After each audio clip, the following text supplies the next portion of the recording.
Nuevamente.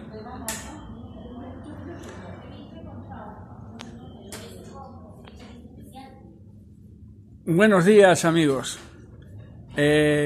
Aquí estoy yo con Miguel Helfer Belliza y Miguel Helfer Jr. en el restaurante El Limón, que tiene una magnífica prestancia donde se atienden ceviches y cosas maravillosas para el paladar. Miguel, hace tiempo tenía muchos deseos de conversar contigo, de hablar sobre la comida moqueguana, sobre tus anécdotas que son muy ricas, y por qué de la comida moqueguana y especialmente de la isleña, porque a nivel mundial se está hablando mucho de la comida y de la peruana en especial, y se habla de casi todos los sitios, pero casi nunca se habla de moquegua y de hilo. Entonces te agradeceré si hoy día nos dedicamos a conversar de esos temas. ¿Qué tal, Miguel? ¿Cómo estás? Aquí, como siempre, escuchándote. Sí, pero ahora el objetivo va a ser escucharte a ti y a tu hijo, que también es un experto. ¿Qué tal? ¿Cómo están? Cuéntame, Miguel, ¿qué me puedes decir? Cuéntame primero de la cocina isleña. Bueno, tú sabes que generalmente la comida de costa es casi parecida a nivel nacional, ¿no? Todo está a base de pescado, a excepción de algunos platos que, digamos, ya venían, digamos, de muchos tiempos atrás, como desde la época, pues, que ya mayormente llegan los españoles y después italianos y todas esas cosas. Y se concentra más, como me parece, a nivel mundial siempre. Los italianos son los que han dejado muchas raíces de esa comida tan rica que tienen ellos. Y ha habido ahí cosas que se han mezclado, uno con una cosa y otro con otra cosa. Por ejemplo, por decirte, ahora, bueno, se ha hecho y se ha popularizado mucho el plato, por ejemplo, el ceviche, vamos a poner en ese caso.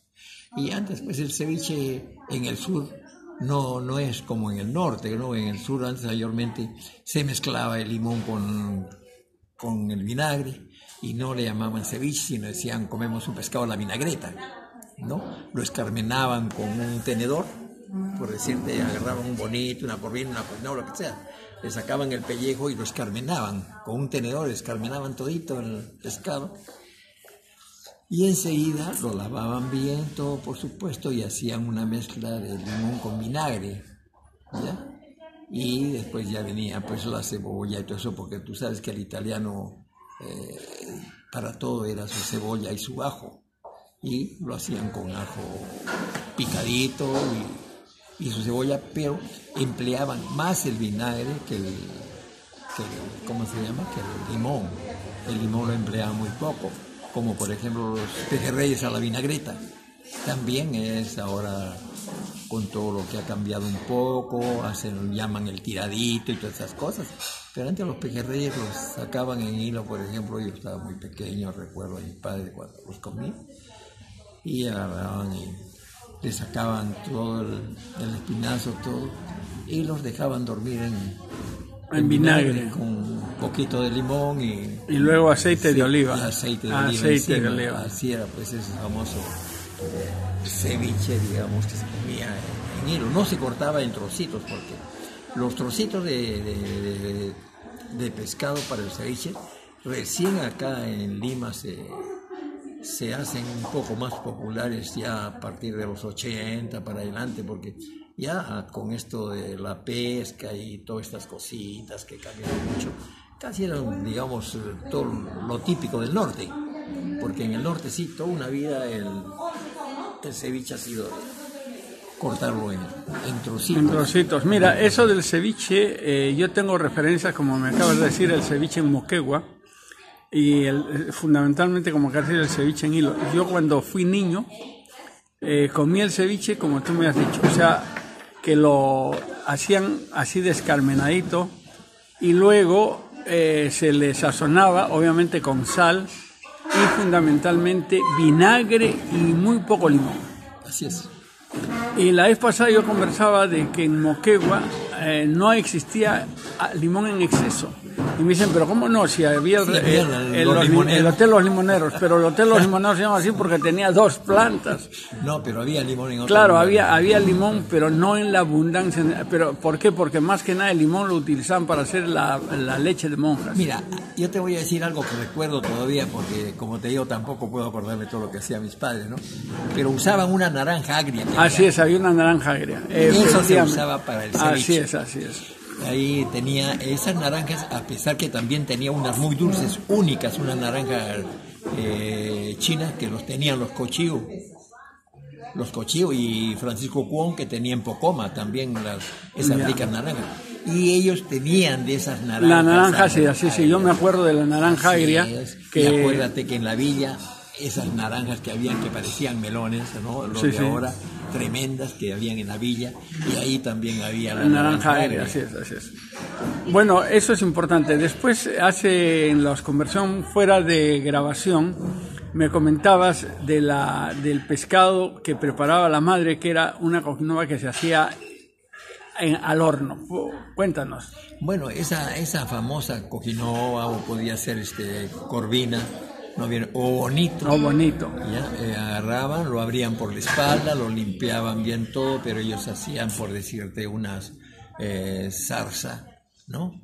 De perejil, apio, ají amarillo, cebolla. La cebolla lo picaban bien menudita y lo freían junto con el ají. Y ahí en el sartén, en el batán, molían el perejil. Y lo molían con tallo y todo, porque ellos decían que el sabor más del perejil o del culantro está en el tallo. Muchos usamos solamente la hojita, pero por ejemplo para un seco de cordero tienes que usar el tallo, porque eso es lo que le da más fuerza a la planta.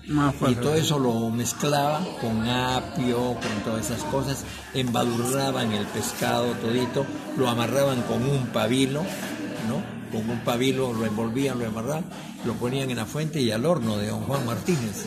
Y anda a comer ese pescado, era riquísimo porque salía jugosito. Y además se le echaban mariscos, se le echaban... Así es, y te voy a decir otra cosa que muchos no recuerdan, o esto.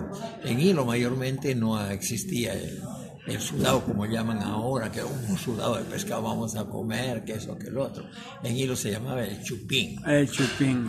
¿Cómo lo hacían el chupín? Lo hacían una salsa abajo con la cebolla bastante cortadita, cortaban las papas peladas en rebanadas y ponían, después que cocinaba esa salsa abajo, ponían una capa de papas, una capa de pescado, una capa de cebolla, de cebolla, papas y otra capa de pescado. Y el sazonador perejil. O culantro. Pero ¿qué querían poner? Mayormente lo usaban, nosotros no decíamos culantro, decíamos cilantro, allá no se dice culantro. Y eso era el famoso chupín, que hoy en día ya no lo hacen. Pero el chupín yo me acuerdo que tenía, digamos, 2 vuelcos. El vuelco 1 era que te servían el caldo primero, claro, y luego sacaban todo, las papas en rebanadas. Sí, te lo servían como si fuera un segundo. Sí. Eso, yo también me acuerdo. Claro, ese plato, por ejemplo, ya no lo hacen. Ya no lo hacen, a no ser algunas casas. Algunas familias ya muy antiguas de Hilo quizás lo estén haciendo, pero ahora hace muchos años que yo no veo que lo hacen, porque mi mamá sí, hasta más o menos tuvo sus 80 y tantos años, todavía lo hacía. Pues habrá que rescatarlo, mi querido Miguel, como hace un momentito tú has rescatado un plato que ha comido el Junior, que era el ceviche caliente. Claro. El ceviche caliente, que ese es un plato tan... Claro, se escarmenaba, como te digo, el pescado con un tenedor, ¿no? Se sazonaba como te digo, con vinagre y con limón, todo. Y una vez que estaba con su cebolla y depende de lo que, porque mayormente a veces allá no teníamos el limo en el sur, no teníamos el ají limo, que es no existía. Usamos el ají amarillo a veces picado, mayormente rocoto. Entonces, ¿qué hacías? Eso lo ponías a la sartén, ese ceviche, le echabas un poquito del caldo de pescado que habían hervido 5 cabezas o todo el esqueleto del pescado, así un poquito a la sartén, y ahí le dabas una vuelta, un pequeño digamos así, de calor. ¿no? Que llegue a cocer un poquito y anda a comer, eso es riquísimo. Claro, claro, Porque claro. hasta el jugo es riquísimo, lo que sale bien jugoso. ¿Y te acuerdas de otra receta que casi nadie la ha rescatado? El charquicán de pescado. Claro, eso hacía del pescado seco, porque se ponían en el cordel las cabezas o las cabrillas o cualquier pescado lo ponías ya oreado, sacabas, lo escarmenabas, ¿no? Lo sacabas así en tiritas, y ahí es donde hacías el aderezo con ají amarillo, aunque muchos usaban el ají colorado. Para eso, sí. Para eso usaban el ají colorado. Y ese era el famoso, con su papa sancochada picada en 4, en 8. Y se hacía el aderezo de la cebolla, ¿no? Sí. Y luego el pescado charquicán que se había cocinado previamente y se había desmenuzado, se echaba eso encima y se servía. Así es. Y yo me he olvidado de decirte, la mayor parte de ceviches en hilo no se comían con rocoto picado, nada. Se hacía un ají amarillo y con ese ají amarillo se movía todito el pescado con el limón y la vinagre que le echaban, ¿no? Así se comían los ceviches no se comían mayormente. Y había otro plato, mira, que hacían, que ya no sé qué nombre le llamaba mi mamá, sancochaban el pescado, después lo sacaban todito el pescado, colaban el pescado, en el pescado agarraba, se desconchaba el choro, lo ponían a hervir choros y hacían un aguadito de ese caldo, pero del pescado que había hervido, que lo agarraban, le echaban limón con vinagre así, mayormente casi siempre, y usaban también su pimienta, por si acaso siempre en Hilo usaban mucho la pimienta. Sí, pimienta. ¿Ya? Lo movían todito como si fuera un ceviche, y después en la sartén hacían un aderezo de ají amarillo o colorado, en fin, de acuerdo al sabor. El colorado mayormente no se usaba mucho porque era un poquito fuerte. Sí. ¿Ya? Entonces ahí ese aderezo con cebollita bien cocinado y se mezclaba todito ese pescado sancochado, como que ya le habían puesto vinagre, limón, todo, y lo servían con papas sancochadas ya. O algo que la yuca usaban muy poco. Casi no había. Muy poco. Pero la yuca se producía en Moquegua, yo me acuerdo la yuca amarilla, que era una yuca de una textura deliciosa. Pero es que nosotros teníamos la suerte en esa zona, pues, de tener muy buena papa. Acuérdate que la papa se abría, la papa carumeña. Sí, la papa carumeña. Olvídate, era algo pues, que no lo comes ahora, esa papa. Y eso, y aparte de eso, pues teníamos las ricas racachas. Oye, a propósito de la racacha, nadie ha hecho el seguimiento de cómo llega la racacha a Moquegua, porque mira, la racacha es principalmente de clima tropical y de mucha humedad. Sin embargo, se da en Moquegua. Si tú buscas en casi toda la costa no hay racacha. Mira, yo he tenido la suerte de caminar casi todo el Perú, y donde he encontrado, por ejemplo, para mí fue una sorpresa, por ejemplo, Jaén, Cajamarca, ese es. Sí, ya. Oye, encontré los 3 tipos de racacha, la blanca, sí, la amarilla y la roja, esa morada, la morada que salía allá. Y me comí un sancochado en Jaén. Me parecía que estaba comiendo un sancochado en Moquegua, en la casa de donde, ¿te acuerdas del sargento Lora que puso su restaurante ahí? Restaurante. ¿Te acuerdas? Su señora, ¿no? Íbamos ahí cuando íbamos a ir, como estaba cerca de la plaza, porque estaba ahí de la esquina, más allácito, ¿no? Y bueno, he encontrado muy buenas racachas, lo mismo en Cajamarca. Sí, yo después que salí de Moquegua, yo tenía la preocupación de siempre llevar racacha a Lima o a otro sitio porque no era fácil encontrar. Prácticamente era un tesoro la racacha. Cajamarca tiene mucha racacha. Sí, pero por eso te digo, ¿cómo llega a Moquegua siendo una fruta, o sea, un producto de tierras muy húmedas y tropicales? Mira, no sea, pero hay cosas muy curiosas en la naturaleza. Por ejemplo, mira, que también me he quedado admirado cuando me iba de Tumbes a Huaquillas, a la frontera con Ecuador, ¿no? Y he visto, con mis ojos he visto cuando ha llovido, he visto los camaroncillos chiquititos ahí saltar en la tierra con la lluvia. Entonces yo pienso que debe haber